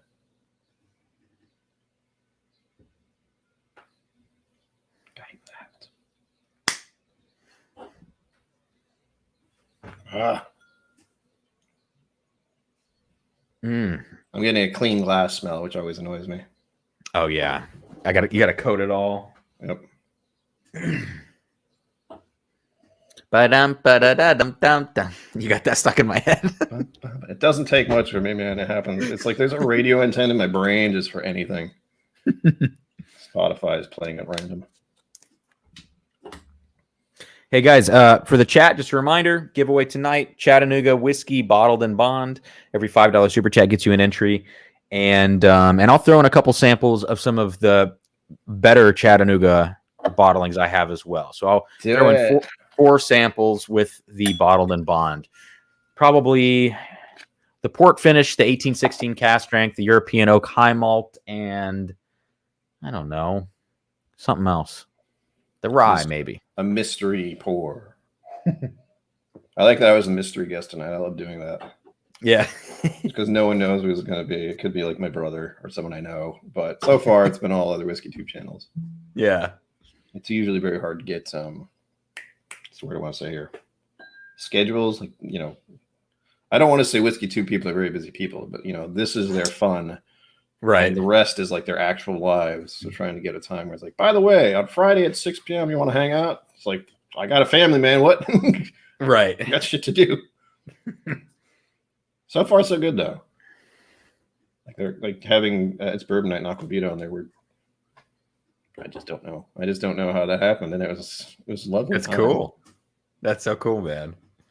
I know, like some of the channels. When I was like starting the whiskey tube thing, I mean, obviously my big. I don't want to say hero, but like the person I would get the most starstruck about would be Ralphie. You know, he's a legend. He is a legend. And so I would totally be starstruck. And then the other one is Horst Looning from whiskey.com. I would be, dude, Sarah loves Horst Looning because he always says, my name is Looning, Horst Looning. He says his last name first. And absolutely loves it. So she's always like, can you get horse looning on your live stream? I said, probably not. But even like Jason and Matt Porter were the two that before I started my channel, when I was watching and trying to train my bourbon palate, those were the two guys. You know, I think it went to. Go ahead. No, I was gonna say it wasn't really its bourbon night at that point. I didn't watch them so much when I was. I don't remember why. Or the Whiskey Tribe, you know, Whiskey Vault stuff. I never watched any of that either. So yeah, we all kind of came into it from our own directions. We all it's interesting. Got into this somehow. I think I've said my story before. I don't remember if I said it to you, but like I suddenly thought of superheroes, and I was like, "What's their origin story?" My origin story for being a whiskey tuba is, you know, Fred Minnick wrote a book called Whiskey Women. He wanted to do the audiobook. My father has done the audiobook for him, and I had to listen to it for mistakes and stuff. Anything was wrong. So we both had heard it, and we're like, "Oh, what's this?" My dad was interested in this thing called the Proig, weirdly enough, and then it kind of snowballed from there. We tried Lefroy. I was interested in what else whiskey offered. I stumbled upon the Whiskey Vault right when they were starting almost. It's all timing. Yeah. That's so cool that your dad did the audiobook though. Yeah. Well, he's done really lots of audiobooks. Like Jimson Recordings is a lot. You know, you can type that in Amazon and there's a lot of selections because he's been doing it since I was born. So wow. It's not a new endeavor for him. We're talking reel to reel and cassette tapes were the first thing he did. Wow. That's so cool. Yeah. So which I want to make sure I think I know your order on these, but which one of these would you say is the spicier one, C or D? My nose is getting angry at me. I'd say C, honestly. It was giving me a little spikiness when I was smelling it initially. Okay. It's kind of mellowed out just because I had it in the glass. Which one smells old? Oh, sorry, you're sipping.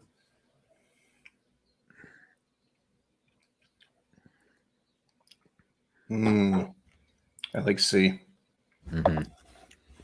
JJ, fantastic pours tonight. Cheers to you as well, man. Thanks for being here. And Big Vic, one more feeling lucky for that Chattanooga. Thank you, guys. It still reminded me of Elijah Craig. I don't know why. At least I know it's a bourbon. That's what my brain is telling me. It feels like a bourbon. It looks like a bourbon. It smells like bourbon.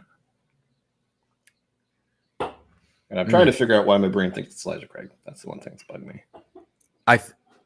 Well, what do you think about in terms of age here? I kind of just default to 10, but I think that's just because the Eagle Rare. I have kind of an idea what the color is on that. It could be younger. I know a lot of bourbons, it's just like 4 years, kind of where they cut it off. That's where kind of the sweet point. I know the sweet point, that's what it was. There was some talk about, I don't even know what I saw, but this is random info in my brain. I saw some kind of article online, so it's definitely true, where they were talking about how like bourbons over 10, it's kind of overdone and just gets overwhelmed by the oak kind of thing. And that's not happening for me here. So I had this like point in my brain where it's like, okay, 10's a good spot. Yeah, I think like I think for me 10 to 12 is maybe 8 to 12 is the sweet spot. I think when you get over, start getting into 15 and up, it just has to be the right bourbon for that age. You know what I mean? Like for it to not taste like wood, like you're licking a log, which I don't mind so much, but you know. So this one is very bourbon forward. It has a little cherry note at the end. And there's kind of a wood dryness to it. Sorry, I didn't mean to interrupt. I just had to say that. No, no, good. That's exactly what it is. Okay, good.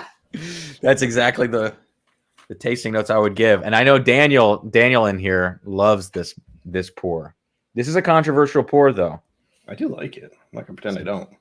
This is very controversial. Hey, what's up, Trev? Good to see you, man. And Tom Lynch is back. The bourbon wrench has arrived. If you can dodge a wrench, you can dodge a ball. I want to watch Dodgeball now. I haven't seen that movie in a long time. I don't even know if I've ever seen that movie. Patches O'Houlihan. Oh man, that's a good movie. So what should we do? Should I reveal both of these to you, or just C first? No, just reveal C. I got D capped. Okay, so I can pour a little more of it. All right, so C, you got it right. It's a little older than you said, but this is Blue Run 14. Oh, I've never had Blue Run. So it's age or a sourced Barton, 14-year Barton, but these barrels are like much lighter profiled than the Sam Houston 14s and the Calumet Farms. So to me, I think this is a killer whiskey.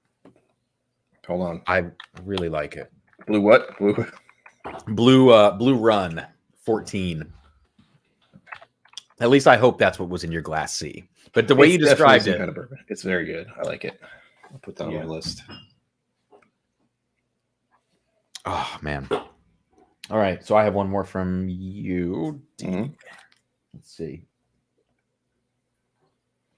Ooh, we might be back in World Whiskey Land.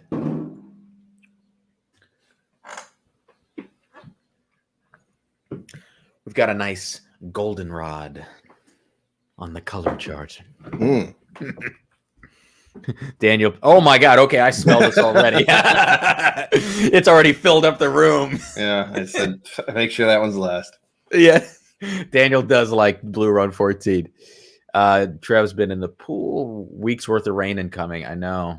I know. Sheesh. All right. Woo! Let's go. Should I show what it is? What, D? No, should I show the audience what it is? Oh, yeah. Absolutely. All right, everyone. See if I can get to focus or not. Dang, this is some campfire. Goodness. Focus, you son of a gun. All right, I think they have a general idea what it is, but it doesn't want to focus because it never wants to focus. Ooh. All right. We are good. All right. Man. This is clearly one of Trev's favorites.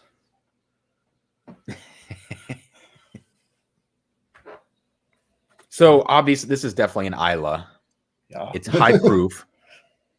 It'd be hard to fool you with that one. That's definitely an Irish. What are you talking about? This has like, man, I'm trying to figure out the exact peat quality here, whether it's like campfire, industrial, that kind of thing.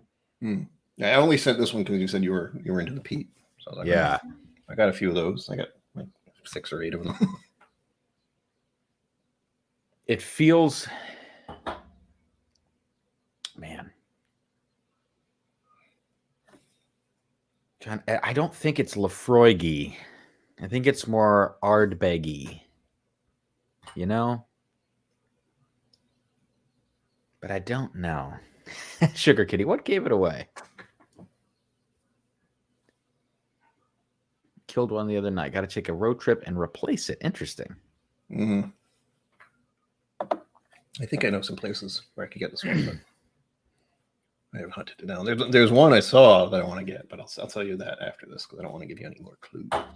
So this has like a bacon note to it, and I tend to get the bacon. I tend to get it on an Ardbeg because this doesn't have as much.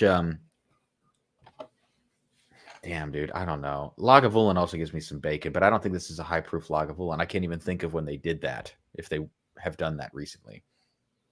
I've only had a few Lagavulins. I don't even think I've had the Offerman or the Offerman Guinness. I was interested, but Lagavulin 16 actually gives me something weird about it. It's one of the few peated scotches where it's almost too much or something about it bothers me. I don't remember what. I just know I had one a while ago. I was like, what? I thought I liked this one. It's like, well, this is one of the ones you didn't really like. The Offerman tames down, like the campfire thing. I can only do so much campfire smoke on Lagavulin, and it's like, I'll take more peat than campfire. You know what I mean? I don't know, but this one definitely has a bacon note to it, but there's some nice sweetness to round it out. Smells like I'm in an old house. I know what that's like. Daniel's right. Lagavulin tastes like an ash. Yeah, it's something like that. Like it's too ashy. Yeah. And I have to. No, go ahead. Sorry. No, I have like an aversion to cigarettes and ash and that kind of thing. I initially just like it Like, I literally cringe away from it. Yeah. Are you like that with cigars, or is it cigarette specific? Cigars, I don't mind. It's just Yeah. I have like there's family history with cigars. Family members have died because of cancer and that kind of thing. Like Right. So it's just every time I even smell cigarettes, it's just like get me away. Yeah. Why do you do this? Even my father, he used to smoke cigarettes, but he managed to stop ages ago. Thankfully. Oh, that's good. That's good. Man, I would have to say that this is. I'd have to say this is an Ardbeg. I don't think it's a Lefroy, and I don't think it's like a Bowmore or something else. Those are a little more tame than this. This is hardcore.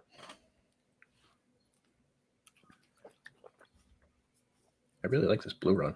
Damn it. It's very good. Unfortunately, it's $250. I know. I was like, this is not going to be a cheap one. It's too good. Carl says this one, Glendrow and Oban might be my 3 favorite whiskeys. You're hitting on all cylinders. Mm-hmm.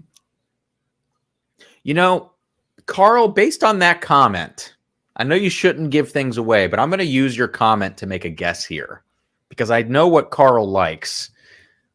And I'm thinking this is an Ardbeg. Now, it doesn't taste as sweet as I remember this one being, but maybe I'm just crazy. I would have called this maybe Corey Vrecken because I love here. I love Corey Vrecken, but this might be Ugadale. This could be Ardbeg Ugadale. Yeah, I'm not going to stop if you get it right on. It's is that it? Ugadale. Yep. Oh my gosh! Because see, I'm thinking like it's a higher proof. It's got the oh goddamn focus once. The bacon. That bacon though. That bacon. But like part of this, I mean, it was really close to leading me to believe like it was a Lagavulin. It has a little campfire to it. Yes. It's Carl's. I've had the Ardbeg 10 and it's kind of intense, and this one is much more mellow. Yeah. I would have some with you, but that's a bad idea if I have something else I have to taste. Yeah, yeah, you got to. Yeah, don't blow out Glass D. I love Glass D that you have. So, Carl says, "Oops, drunk me gave it away." Look what you've done, Brian. I was not able to catch any DCI over the past few weeks, man. I know they did the finals last night. I didn't keep up with it, and I haven't in a couple of years. So, and I don't think they judged either. I think they just kind of did performances. So. Yeah. What the hell is DCI? Drum Corps International. Okay, that's why I don't know anything about it. I was like, is it a sport? Because I wouldn't know anything about that either. Me neither. Yeah. Not on that front. All right. Glass D for you. Let me remind the audience what we've got here. See if they can read that. I don't know how close that is or clear that is, I should say, up close.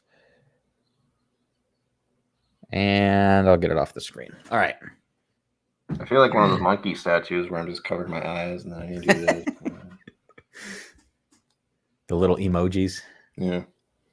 Well, there's a pair of monkeys when it's like see no evil, speak no evil, hear no evil. Thing. Brian Walsh coming in for another super chat. Thank you, Brian. You're welcome. What? I mean. Oh. And thank you, Brian. Oh, thank you for hanging out today. Yeah, I love doing this. This is the kind of thing I like doing in Whiskey Tube. Just chit-chatting with another whiskey tuber and having some delicious whiskey. Oh, yeah. All right, here we go. Oof. Go away, clean glass smell. You.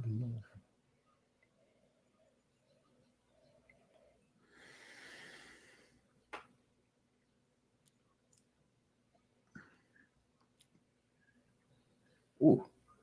That's spiky all of a sudden. I probably put my nose too far in there.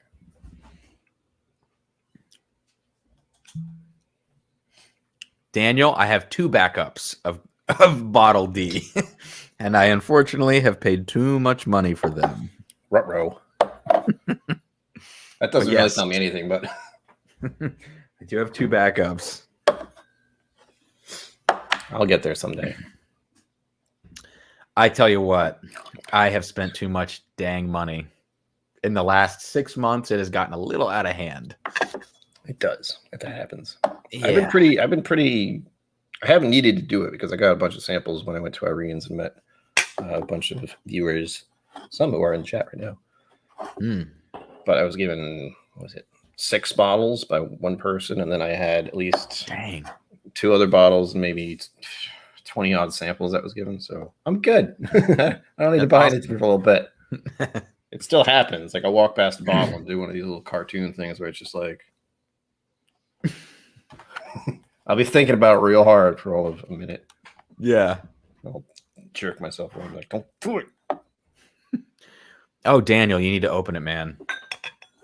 Although if you're saving it for a special occasion, I understand because it is a fantastic bottle. At least I think it is. Hopefully, we'll see what Brian thinks and be honest. Don't be nice. I have no reason to lie to anyone anymore. As a young man, I'd have to lie about many things. Now it's like, well, I don't care what you think, and I'm going to have my opinion. If you don't like it, that's fine. If what everyone's hinting at, I almost don't want to like this. If you're hinting at, it's like, oh, I have backup bottles, and it's probably expensive, and oh god. Just another reminder. I know everybody that's in the chat is probably the same people that have been here the whole time. We've been hovering around 30 to 40, but again, giveaway, Chatty Bottled and Bond, $5 super chats, 4 extra samples of other Chattanooga products, or if you have them all already, I'll send you 4 other cool samples. That's fine. That's the dealio.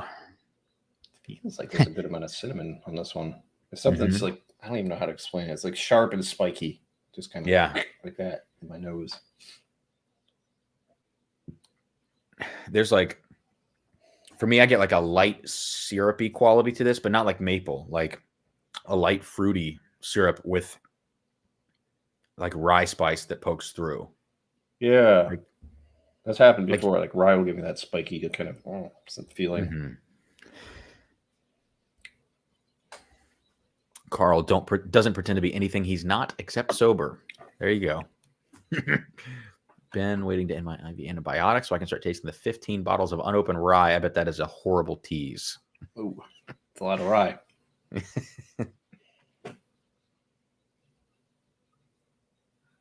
Oh, Daniel, no, I know what you mean, man. I know when you only have one of those bottles. You can get one of these on secondary between $250 and $300 right now, but they're just going to keep going up because it was a one-time deal. And they said they're not doing more of these for the foreseeable future, unfortunately. Getting clues now. I don't know what it could be, though, because it's just like, well, Buffalo Trace does a lot of crazy stuff, but I have no idea if it's that. It feels like a bourbon, but it could easily be a rye. It doesn't, because that spiky thing. At least there's some rye in it, maybe. Are you like an MGP person, or do you not have a preference for it? I kind of will know. Well, I don't want to say I'll know, but now you're making me think about MGP. But I do like MGP generally. Like I did have a sample from Popeye Rolls of a Smoke Wagon. I really liked it. And even Crowded Barrel / Whiskey Vault type thing. They have their Eleanor stuff is sourced through MGP. Now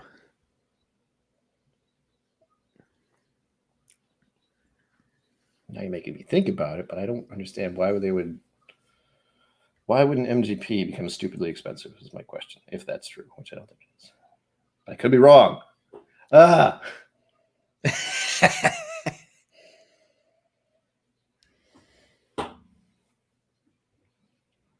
Whew, that Oogie is going strong over here. Yeah. I do like this. I can't say I like it as much as C, and that's always like a problem. Because as soon as my palate's like, this is really good, then anything else I have that is like, but you should be drinking the other one. What are you doing? That happened to me recently with this freaking Four Roses pick I got, like a sample of.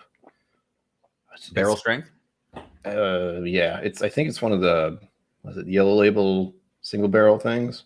It was a pick, and where the hell is it? 55.6%.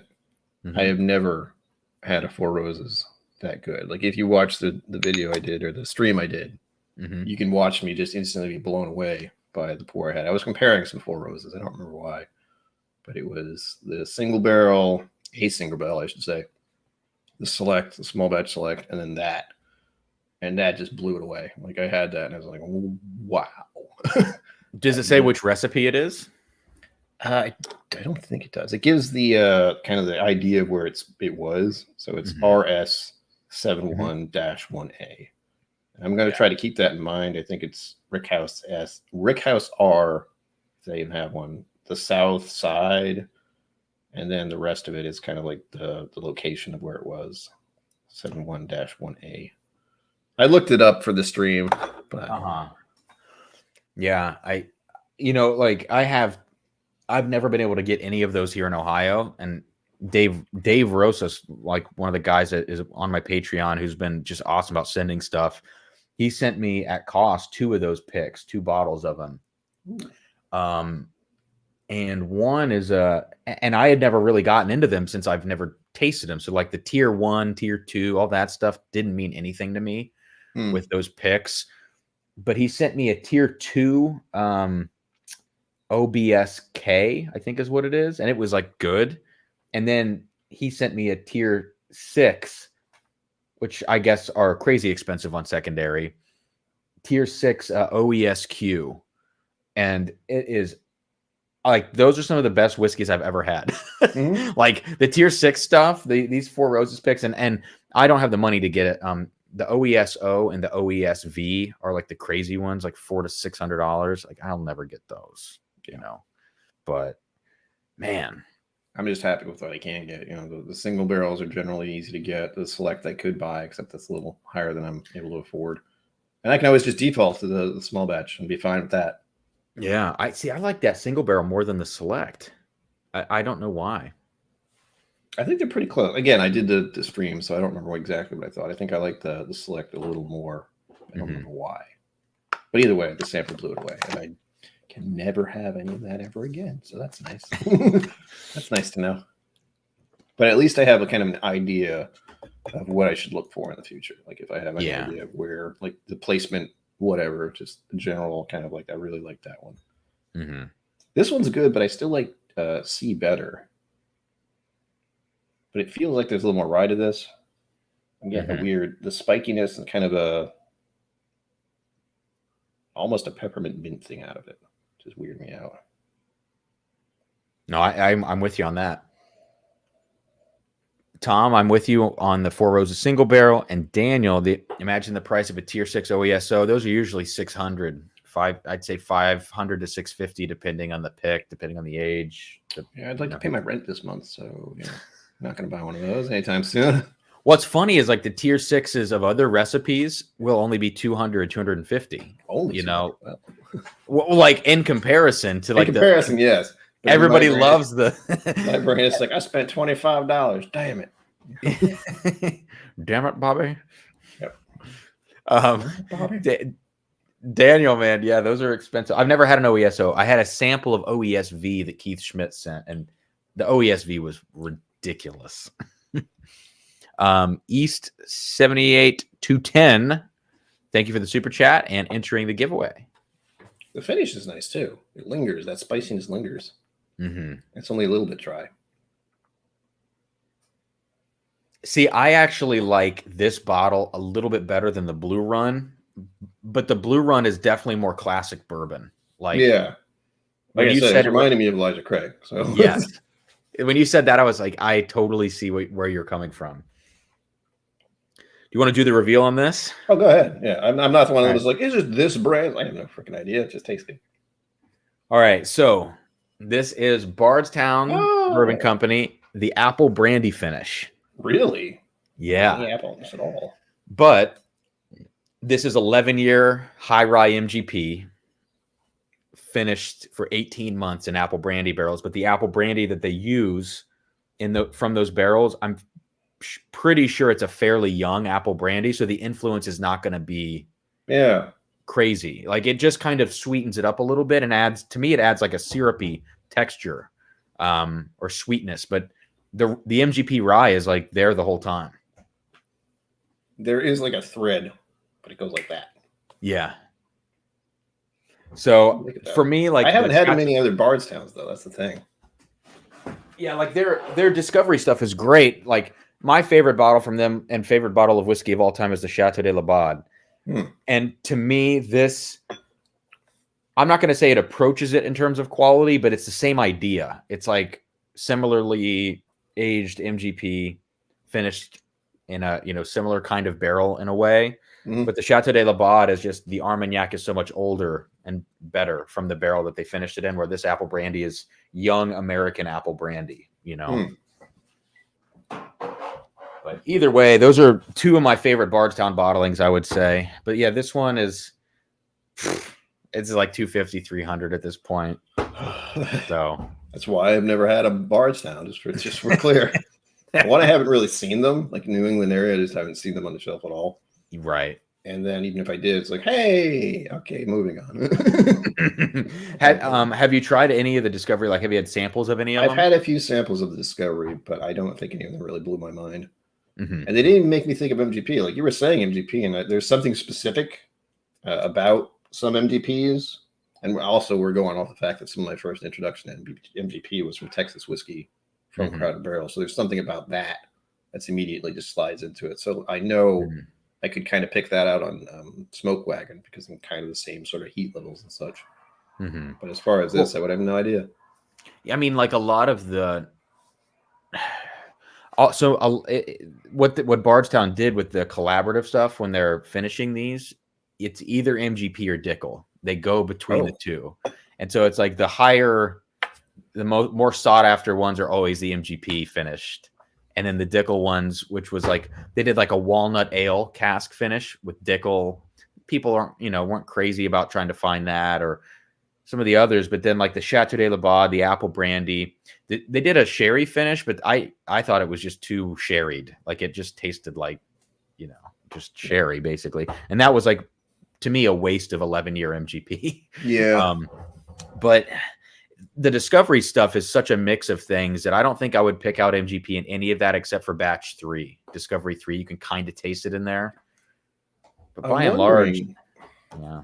I don't remember when. This is, again, part of the reason I decided to start recording any kind of YouTube video stuff. Like if you go back and watch the stuff I made at the start, it was for my own sake, just to document my whiskey journey. Even if I didn't even like it, that was kind of the process. Record it, look back on it when I'm 50. But one of the ones I did recently, I think it was a stream, I assume, and I say recently in the past 3 months, basically, I think I had a Bardstown and it reminded me of MGP, but I can't be certain that was true. But there was one specifically that I can remember. It's like, wait a minute, this seems a lot like MGP. But again, I don't remember if it was Bardstown. So could have been Discovery 3. That's got a lot of MGP in it. Maybe that one sounds like one I might have had. Again, I can't tell because I get rid of the samples bottles immediately. I try to anyway. Well, that was good, man. This was fun doing all these pours. I decided to give you an eclectic mix. I hope I did that, if nothing else. Yeah, I dig it. I'm gonna have to go back and rewatch. Let me try to remind myself. Glendalough 13. 13 Mizunara. Nika, straight from the barrel. C was what? The Maker's Mark Private Select by Rob. Right. And then D was the Oogie. Yep. Good old Oogie. Nice. And then you kept track of the ones I sent you along the way. Yeah, the Glenmorangie Signet, the Glendronach 18, the Blue Run 14, and I forgot to put the last one, which is Bardstown Apple what? Apple Brandy finish. Apple Brandy finish. Carl is the proofs on those though. It's one thing I didn't ask because I wasn't guessing. There was no way I was going to guess any of those. No, I'll give it to you if you want them. Yeah, I think we said, was it 46 for the Glendronach? I know we said 1. Yeah, 46 is for both of the first two, I believe. Yeah. Okay. And then sorry about the clicking of the keys, folks, if you can hear that. The what was it? The Blue Run is 50 let me think here. 51.5. Let me check. Sorry, 56.5% is the Blue that would Run. Explain why I like that one. And then the Bardstown Apple Brandy is 60.2. Really? Yeah. Holy shit. I would have never known that. I knew it was a little spicy and a little sharp, but I wouldn't have equated that to the proof. Whew. Yeah. God dang. So Hey, Carl, drinking the last pours of the Royal Lochnagar 19 cast strength. Let me grab that. I still have an ounce left. Probably gonna have to finish up your super chats. Yeah. Yeah, let's do the drawing. Hey guys, 5 more minutes for super chats. We'll do the drawing then, and then we'll wrap the stream. Final reminder: Bottled and Bond, Chattanooga, Spring 2017 vintage. Delicious bottle. Send 4 samples along with it of Chattanooga. Or if you have those already, I'll send some other things. Every $5 super chat is an entry. Daniel P is keeping track of super chats. Thank you, Daniel. And I'm going to pour, Carl, I'm going to pour a little sip of this. I want to save this for Sarah because I told her she could drink some of this. So let me do like 2 little swallows. Halfsies. About a third of an ounce. I remember really liking enough whiskey. Right. No, but I've dirtied enough glasses, damn it. Yeah. I thought about doing like each pour separately, and I was like, I don't want to mess up that glasses, man. I rinse it out, it should be okay. Kevin Lynch jumping in for another $5. Thank you so much, Kevin. Really appreciate you. And Alan Koch is coming in. Bourbon Trail on Friday for my birthday. Say I'm excited would be an understatement. Welcome any suggestions. Send us the bottles that you don't want. We'll take them. Go to Alan. Go to Bardstown Bourbon Company if you're going to be in Bardstown and make a reservation at the restaurant. I'm telling you, man, the food is ridiculously good, and the bar there is it's amazing. Shrimp and grits. I don't know if you're a shrimp and grits type person, but I'm in not. New Englander. I can't really say I am, but I try. Like I'm not a grits person, and I will eat the shit out of their shrimp and grits. Yeah. So fantastic. Alan, I'm trying to think of what else, man. It just depends on, kind of where you're going to be and everything like that. But definitely hit up Bardstown Bourbon Company. I mean, that's one of my favorite spots to go. I keep hearing good things about Old Forester, and they do have a world's top whiskey taster after all. They do. Did you enter that? Oh yeah, this year? Yeah. I don't expect anything to happen, but I figured what the hell. I was curious, like how many people were going to enter this year, I don't know. Mine doesn't really count. I just did it for the giggles. And then to say I was a contender and then never actually get into it. What I found was funny is like they didn't there was never a question in the interview that was like, hey, tell us a little bit about yourself. You know what I'm saying? I don't care. I was like, I got a mustache, and that's about it. They were like, it was like 3 questions, and it was like favorite whiskey memory. Tell us what you know about Bottled and Bond, and what was the other one? Oh, a strange opinion you have about whiskey, or controversial opinion. I was like, well, I guess I think for that one it was like, please drink responsibly, and I actually believe that. Whereas other people just, they just kind of put it on the bottle and put it in the commercial. It's like, no, I really want you to not have a hangover tomorrow. That's hilarious. Like, and I got done with it, and it was like, you do 1 minute for each question. There's not a lot of time in there to like show personality. It's like, I got to answer the damn question. All I got is this, man. It's like, they look behind me like, he's got bottles. Pick that guy. He's got a mustache. Why not? I got done with it, and I was like, so when do I write my essay question? Right? I expected so much more. I was like, no. So funny. All right, guys, 1 minute left on the giveaway. Thank you, Hayden Conley, for jumping into the super chat, the giveaway. What is the name of the Bardstown restaurant? Is it just Bardstown Restaurant? It should be, if you just do Bardstown Bourbon Company and make a reservation, I guess. All right. Because I got weird stuff popping up like Mammy's Kitchen and Bar. I'm like, okay, I don't know what the hell it is, but it's dude. In Bardstown, there's like nothing. There's like nowhere. It is kind of I don't know, an outpost, I guess. Yeah, I did notice it was kind of out of the way. It's between Louisville and Lexington, and I had planned to stay in Lexington whenever I do happen to get there. But that's just because a lot of the stuff was I'd have to take a specific flight, which is annoying. But anyway, there's a good amount of stuff near there, while Louisville is a bit kind of chaotic in my brain for some reason. Oh, there we go, Bardstown. It's on my want to go list. Yeah. It's fun. It's really fun. I still haven't done like a massive trip where I go to like, 6 distilleries or something. I haven't done that yet. I generally go down and hit like 1 or 2 places and try to just absorb whatever is around there, as opposed to like trying to fly back and forth between, Louisville and Lexington and wherever else. I just picked Lexington and thought, okay, these are the ones I would go to that are near there. It was like a day trip kind of thing within an hour-ish of there. Mm-hmm. All right, guys, giveaway is cut off. Carl says we'll never replace this bottle. I know this is fantastic, Carl. It's so good. Alan staying at an Airbnb in the middle of Bardstown. Definitely going to that distillery. Yeah, and to Daniel's point, I hear good things about Willett's restaurant. I have not been to Willett, unfortunately. So, if you go over there, check it out. Anyways, let's do the giveaway. Daniel, let me know once you have the list randomized and everything, and then we'll get the giveaway going. And let me see. There should be, if I'm not mistaken, there should be 29 entries, Daniel. So confirm with me that it's 1 through 29. I'm looking at my chat counter here on my side of things. Pretty sure I have every goddamn distillery in Kentucky marked as want to go, so I don't care. I had to check, but yeah, so far they are.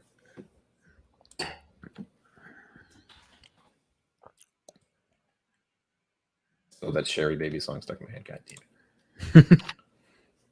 It's just floating through my mind. All right, Daniel. Thank you. I just got your email. 29 on there, which is great. Let's go to random.org. I'm going to pour the rest of this C and enjoy it. Oh, yeah, man. The Blue Run. Yeah. List. I'm never going to have any again, but it's nice.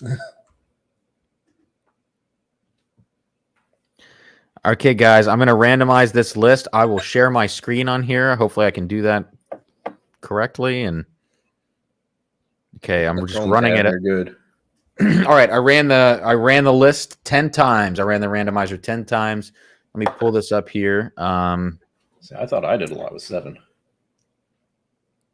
Share screen here. Make sure nothing weird's pulled up that you guys shouldn't see. I'm just kidding. Okay.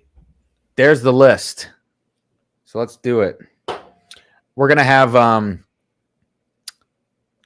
2 winners today. I'll do a sample pack for the second winner. All right. I want to say drummer roll, please, just because you're a drummer. Thank you guys for doing this with the super chats and everything like that. But yeah, I'm gonna throw in an extra winner. It'll be probably a sample pack of 8. Yeah, let's do that. Sample pack of 8, and one of those samples will be the Chattanooga Bottled and Bond. Hey Siri.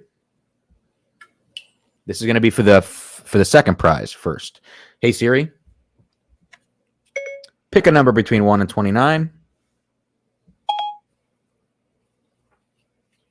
A random number between 1 and 29 is 18. 18 is Brian Walsh. Brian Walsh is the winner of the second prize, which is a sample pack, 8 samples, including the Chatty Bottled and Bond. So, Brian, for those of you who win, please let me know. drumsanddrams@gmail.com. Send me an email. I'll put it in the chat. Nothing. Send me an email just with your name and your address, letting me know that you won, and I'll get this stuff out to you in the next couple of days. A lot now for the first prize winner, Chattanooga Bottled and Bond plus 4 samples. Here we go. Hey Siri, pick a number between 1 and 29. A random number between 1 and 29 is 8. 8 is Kevin Lynch. There you go. Congrats, Kevin. Let's go ahead and take that out. So Kevin Lynch is the winner of the grand prize. Booyah. Let me write this down on my phone so I don't forget. Brian and a Kevin, what are the odds? There we go. My brother's named Kevin, so that's why. Reason I Oh, really? It. Yeah. It's literally Brian and Kevin. Kevin won the first prize. I said that right. Yes. And then Brian is the sample pack. Brian Sweet. first, although Brian is best. So personal opinion, mind you. Only spelled with an R-I-A-N, damn it. Tom Lynch. Congrats. Tom said, what did he say? Wrong Lynch. Dang it. Sorry, Tom. So close, yet so far. I could have hand delivered it to you, Tom. Tom's like 20 minutes away. There you go. That was always fun. I know Whiskey Dictionary isn't far away from where I am. Oh, really? Yeah, he's in Massachusetts, I think. Oh man. Well, everybody, this was a fun night. Yeah. Sarah is still not home, so Damn it, I guess Sarah. I still am gonna have a party here to myself. I almost said something really weird right there. Damn it! I wanted to see Sarah in her coconuts. God. You know what? She still has the coconut. Like, so she took the string out of the coconuts. She still has them. And so she's got the coconuts, and she has another surprise for the next time she's on a stream. So it's gonna be, I think it's gonna be funny as hell, is what I'll say. But yeah, Brian, I'll hit you up. It depends on like if I hit 2K like Friday or Saturday, I might try to do something next Sunday. It could be more of like a midday. It could be like a 4 to 6. Or if you wanted to switch for one more week, we could do that. So I'll have to figure it out. There's a chance I could go on late Thursday because I have a gig that night. I could go on late if I'm at 2K. It might be rained out. It could be rain. Like a lot of my gigs could get rained out this week. So I don't know. Yeah, let me know. Keep in touch. Yeah, we'll figure it out. Again, I can do a stream pretty much whenever. I don't have a job in general. This is the job. So I'm flexible, I like to say. Yeah. So I'll let you know. But I'm probably, guys, for those of you in the chat, there will probably be one more pop-up stream. Patrons, we have a patron-only live stream tomorrow night, 8 to 9, before Shelf Turds. If you haven't seen, the Shelf Turds are dealing with some serious flooding in their basement. They ruined a bunch of their shit. Cameras specifically. Cameras specifically. And so there's an amazing bottle giveaway that's going to be happening that Matt Porter, I believe, organized, or maybe Jason, but those guys have been 20 bottles. It's ridiculous. It's crazy. It's crazy. So keep an eye out for that. But patrons, I'll see you guys tomorrow night. I've got videos coming out this week. Finally, God, I apologize to all of you. And that's it. So Brian, thanks for hanging out, man. Thanks for having me. Yeah. And for everybody in the chat, congrats to Kevin and Brian. Check it one last time. We're out of here. Bye. I'm going to end with my Ooga Dale. So, yeah. All right, guys. See you later. Bye. Adios.